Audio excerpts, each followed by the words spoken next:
avoir le sentiment ou la sensation que ce que l'on fait au quotidien dans la société, avec ses proches, au travail ou ailleurs, ne sert strictement à rien. C'est-à-dire on a l'impression de tourner en rond, de broyer du noir.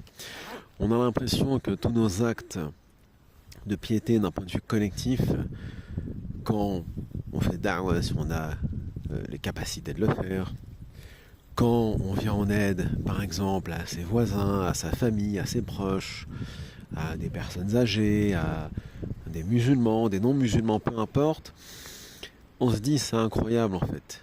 Les gens ne disent pas merci, ils ne sont pas redevables, ils ne sont pas respectueux. Désormais c'est fini, j'arrête, ça ne sert strictement à rien.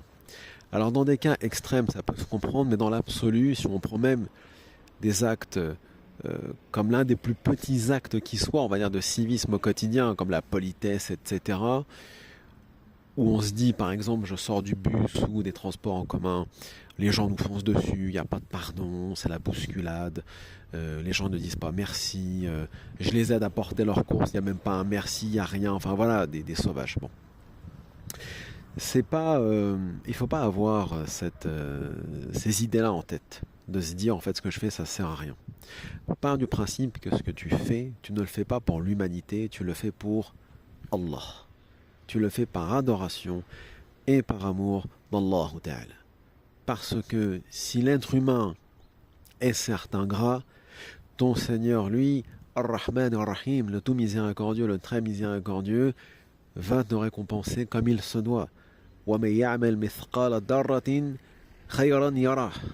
Et quiconque accomplit ne serait-ce qu'un atome, un atome c'est vraiment peu de choses, de bien, de khayr, il le voit, il le sait, puisqu'il est omniscient, omnipotent, et il te l'inscrit, et c'est pour toi plus tard, ou pour ici-bas.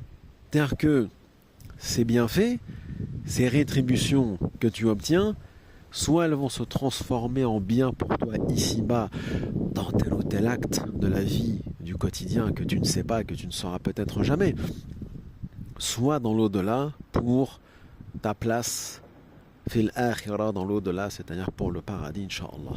Donc, ce qui compte, c'est pas de se dire j'ai fait pour l'humanité. L'être humain, par définition, est ingrat, très ingrat. Donc, par conséquent, fais par amour et par adoration. Allah Ta'ala agit par amour et par quête de rechercher, d'atteindre, d'un point de vue métaphorique, le visage, le wajh d'Allah, et pas pour l'humanité. Bien sûr qu'on a de l'amour, on a de l'empathie pour l'humanité, on a de la miséricorde pour toutes les créatures, même celles qui sont dans l'erreur, dans le péché, etc. Mais on n'attend rien d'eux. Tout ce qu'on attend, c'est la satisfaction d'Allah Ta'ala. Point.